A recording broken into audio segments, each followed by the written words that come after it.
नमस्कार दर्शक बंधु पाणीपाग अपडेट्रे आपनको स्वागत। लघुचापर लगना वर्षा प्रभाव में जनजीवन संपूर्ण अस्तव्यस्त। ओडिशार विभिन्न अंचल नदी आसला बड़ बन्या। राज्यर विभिन्न अंचल घरे घरे पशिला पानी। एपटे पाणीपाग विभाग अनेक मॉडल आकलन आगामी दिन में पुणी हेब वर्षा। प्रबल भांग प्रबल काचिब बुड़ाइब।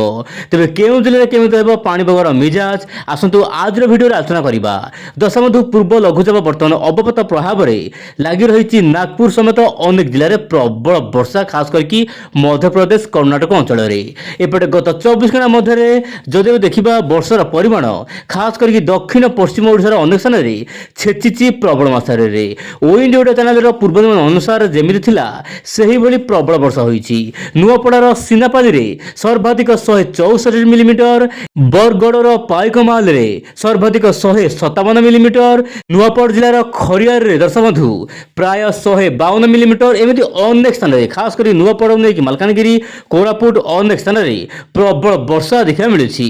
आगामी 24 घंटा मध्य राज्य विभिन्न अंचल में पाग शुखला खास करके दक्षिण पश्चिम ओडिशा रे किंतु उत्तर ओडिशा और उपकूल ओडिशा केतक अंचल में सामान्य वर्षार आक्टिविटी देखा मिल पारे। से पुणी ठंडास्टर्म सहित लाइटिंग मान घर सहित वर्षा हेब जेमिति गंजाम गजपति नयागढ़ खोर्धा पुरी जगतसिंहपुर केन्द्रापड़ा भद्रक बालेश्वर मयूरभंज केउझर ता सहित जादवपुर केतक अंचल में मध्यम धरण वर्षा आगामी 24 घंटा मध्य देखा मिल पारे।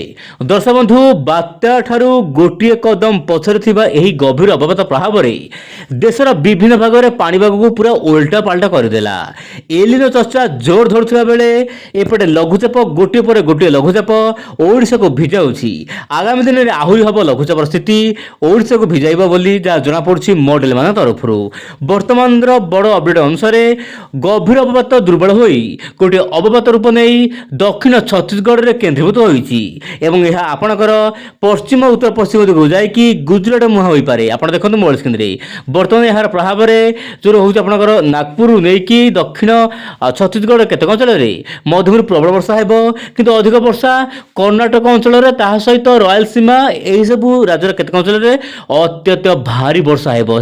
सेतिबे दर्शक रेड अलर्ट रही एही सब राज्य गुड़िक किंतु यह धीरे धीरे पश्चिम को जीव तापर गुजरात को जल प्रलय प्रबल बर्षिब। गुजरात केतक अंचल में भयंकर वर्षा हेबो प्राय दर्शक बंधु अगस्ट 2 तारिख बेलू गुजरात में वर्षा बढ़िया पाग अनुकूल हो बोली जहाँ वर्तमान समय वायु चलन माध्यम जना पड़े। मैं देखो बर्तमान वायु यही भली जाऊँगी जहाँपाई कि राज्यर देशर विभिन्न भाग में वर्षा बढ़ कि जना पड़े ओडिशा केतक अंचल पाग सुखद रही सामान्य गुड़ुगुड़ी अनुभूत हम आ गुड़ुगुड़ी अनुभूत हेले ही वर्षार मात्रा बढ़। आप देखो मोबाइल स्क्रीन रे देखा किसी मॉडल भित्तिक पूर्वानुमान खास करके ECM develop model AI model पूर्वानुमान अनुसार वर्तमान अवपात प्रभाव में राज्यर विभिन्न अंचल में पाग शुखल रत बड़ प्रभाव ना जहाँ प्रभाव था देखा मिलूला ओडिशा विभिन्न अंचल बन्या भली देखा मिलला किंतु बर्तमान जहाँ जनापड़ी अगस्ट 5 तारिख बेलू पुणी एक घूर्णिबल हम बोली जहाँ एआई मॉडल कहूँ किंतु लघुचाप नहीं एआई मॉडल बा जो रोचे ECM develop model AI model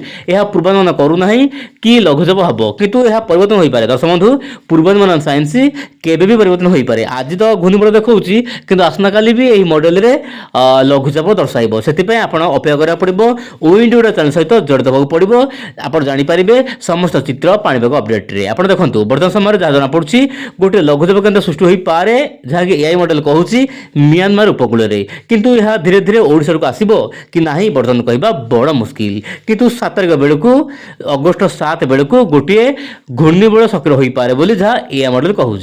एपटे दर्शक बंधु जेपीएस जो रोचे जेपीएस मॉडल एआई जहाँकि नुआ लॉन्च करिछि model JPS model AI member कहूछि कि बंगोपसागर लघुचाप हेबो। आपण देखंतु उत्तर ओडिशा एवं पश्चिमबंग उपकूल में लघुचाप हेबो एवं यार प्रभाव में जमिति वर्षा हला एही गभीर अवपात प्रभाव में सेमिति प्रबल वर्षिब। ओडिशा छत्तीसगढ़ झारखंड में प्रबल अति प्रबल वर्षा है बोली जहाँ जेपीएस एआई मॉडल कहूछि किंतु आम अपेक्षा करा पड़िबो। वर्तमान स्पष्ट सूचना नहीं कि आगामी दिन लघुचाप हम कि नहीं किंतु जहाँ जना पड़छि आगामी 24 घंटा राज्य विभिन्न अंचल में पाग मेघ रहिबो हल्का फुल्का वर्षा देखा मिल पारे जेहेतु दक्षिण पश्चिम मौसुमी वायु सक्रिय रही किंतु पूरा सुखिला पाग रहिबोनी कहीं जेहेतु दक्षिण पश्चिम मौसुमी सक्रिय रही देशर विभिन्न भाग में वर्षा हल्का फुल्का रहिबो। एबे दर्शक बंधु आपण देखिले पाणीपाग अपडेट जहाँ थिला मु आपन कहली मु पुणे आसना काली आउ नुआ अपडेट रे। नमस्कार जय जगन्नाथ दर्शक बंधु।